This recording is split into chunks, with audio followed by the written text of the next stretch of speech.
Hi everyone! Welcome back to my channel. For today's video, nandito tayo sa Barangay Paligawan, Silang, Cavite. And it's 4 PM. Nag-car tayo going to the property. Meron tayo dito available na last one, lot 300 square meter guys. No? Ready for build, ready for housing, any house design. Ito yung guardhouse guys, ayun o. Ito yung guardhouse. Tapos, meron ng kapitbahay actually na nagpagawa ng bakod. Ayun o. Ganito yung sample ng 300 square meter guys. Ito. Ayan. Alright, nakita nyo? Malaki yan guys, oh. Oh, di ba? Alright, tapos ang ganda rito guys, malalaki yung concrete road. Ito yung car ko. Ayun, oh, kasha. SUV dalawahan. Tapos, yung 300 square meter guys, ayun, oh, along Barangay Road lang yung property. Ito yung guardhouse. Lakad tayo onte. Andito lang yung 300 square meter, may muhon na yun guys.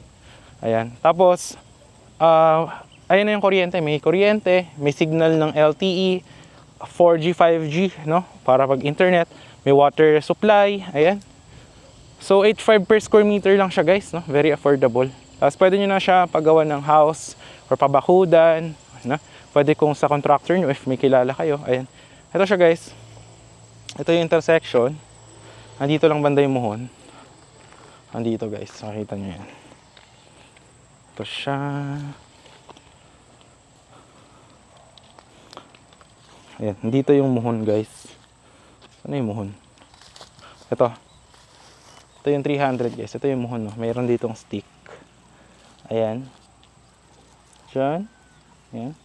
Tapos, hanggang dito sa may poste, meron yung position. Ayan, nakita nyo. Hanggang dito yung 300 square meter. Ayan guys. Ito yung lupa. Ayan guys. Ayan. Tinatanggal lang yung mga bato. Ayan. Tapos, andito yung isang muhon. Ayan o. Ito yung isang muhon. Ayan guys. Kita nyo ba? Kita nyo ba? Ayan. Alright. Ayan siya. Tapos, yung dito guys, kaya nandyan yung muhon. Kasi itong kalsada, meron pa yung gagawin dito na sidewalk.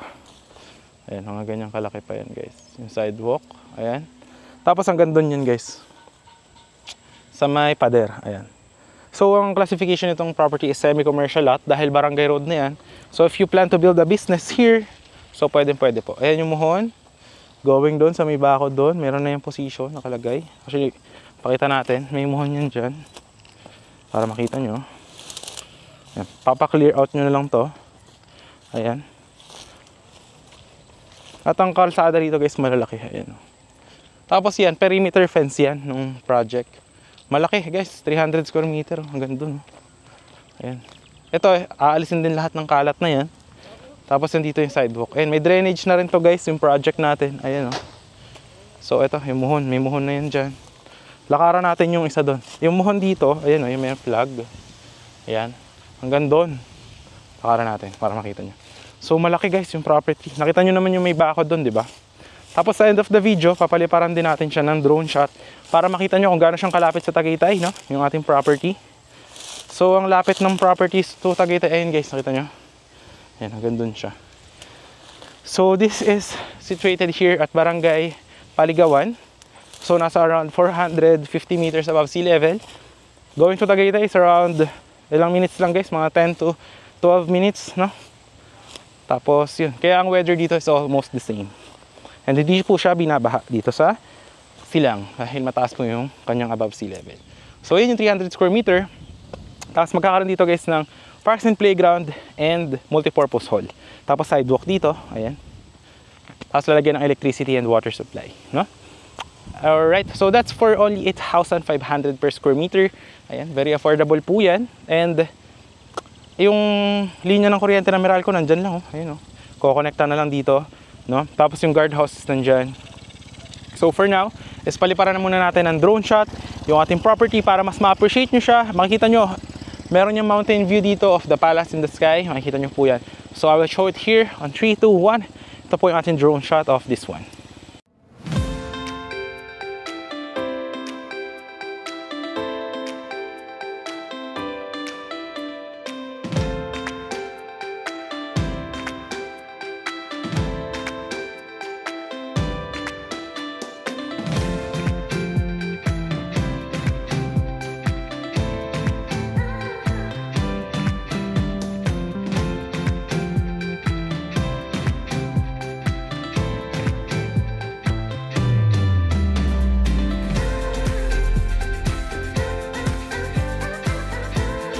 Alright guys, nakita nyo naman yung ating drone shot ng ating project. So, malapit lang siya talaga. Ayun lang yung Barangay Road mismo, no? Tapos, ayun ang Palace in the Sky. And, malapit lang siya sa bayan ng Silang. And may mga malapit na schools, wet market. To expressway, malapit lang dito siya sa Calax. If you're from Manila, this around 1 hour and 30 minutes from Manila, depending on the hour na magbabiyahe kayo. And kasya po yung mga malalaking car like mine, no? So, hindi kayo mahirapan dahil concrete road lahat ng daanan nyo rito. Wala pong mga off-road, no? So, ito yung guardhouse. Yan, ginagawa na guys. So, papakita ko sa inyo yung Barangay Road para mas ma-appreciate nyo. Ayan. So, ito yung guardhouse. Ayan, nagawa na. Alright. Ayan guys, oh. Undergoing development. Ilagawa na yung bakal ng guardhouse. Ayan. Ayan. Tapos ito, sa sementohan na lang. Ayan. Para sa Barangay Road. Ito guys, yung Barangay Road, ito, papunta yan ng Hacienda Mall. Papunta ng bayan ng Silang if you're going to expressway. Ito naman Barangay Road dito. Malaki rin yan guys. Concrete road din lahat. Wala kayong dadaan ng off-road. Going to Tagaytay. Going to Aguinaldo Highway. Ayan. May mga farm din and resorts dyan sa tabi. Siguro ang magiging landmark nito, search nyo lang is Magsaysay or Mall Training School, or kung gusto nyo Barangay Paligawan Hall, mga 1 minute from here. Ayan na, Barangay Paligawan Hall. Ayan. So ito yung guardhouse. Ayan. So yan, nandun yung 300 square meter. If you're planning to build a business, pwede po siya, or tayuan nyo ng inyong rest house or what. So pwede. Ito naman na yung mga poste ng Meralco. Ayun o, kita nyo ba? Ayun o, yan yung mga poste ng Meralco, kung makikita. So ngayon guys, ikot naman tayo dito sa property para makita nyo rin yung itsura o kalakihan ng ating project. Ayan. So andun yun yung 300 square meter, di ba? Kita nyo naman. So ito yung sample. Pwede na kayong pabakod or magpagawa. Ito maganda, 300 square meter guys. Malaki, no? Ayun, no? Laki niyan guys. Kung parang mini farm, hanap nyo. Malamig ang weather. Tignan nyo, 4 PM ha, tirek araw. Pero hindi ako pinapawisan dito, malamig guys. So dito, ayan, ano rin sila, maintenance ng mga damo. Ayan, grass cutting. Ayan, nag-grass cutting din. Ayan, no? Pakita natin yung mga equipment. Ayan. Guys. Ayun, doon nata yung 259, no? Ikutin natin yung project, guys. Ayan, kita nyo naman yung view dito. Papakita sa inyo sa dulo para makita nyo yung gagawa ng parks and playground. Tsaka yung view. Overlooking siya, nature vibes. Ayan. Tsaka tahimik dito, guys. Marami dito mga nakaano for Airbnb, yung mga bahay. Kasi malamig nga yung weather. Maganda to, tayuan nyo ng swimming pool or what, no? Ayan, ito, maintenance din po yan, yung mga damo. Taas na, oh. Ayan, nag-grass cutting din naman yan, guys. Ito, guys, gagawin yung parks and playground dito. Ayan. Malaki, no? Ayan, no? Ito siya, yan mismo. Ito. Tapos sa dulo niyan, wala na mga bahayan dyan. So, kung ano yung pasukan ng guardhouse, dun din lang lalabas. Kaya secured yung property. Ayan. Malaki, no? Ayan, no? So, yan lang yung dulo. Yan naman na yung dulo, guys. Ayan, no? Diba? So, yun lang yung ating property tour for today, no? If you are interested, no, message mo lang ako sa Viber, WhatsApp. So, yun lang guys yung ating property tour for today. Ayan lang yung 300 square meter. Ayan lang yung guardhouse. Ayan.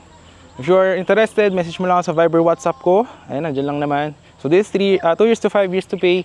Tapos, ready for housing naman na siya. Basta 50% na yung nabayad mo. So, yun. Maraming salamat sa panonood. And I hope you are having a great day. And I hope to see you in the next vlogs, guys. Yun lang. Maraming salamat. Once again, this is John Krish. And I hope to see you in the next vlogs. Bye-bye.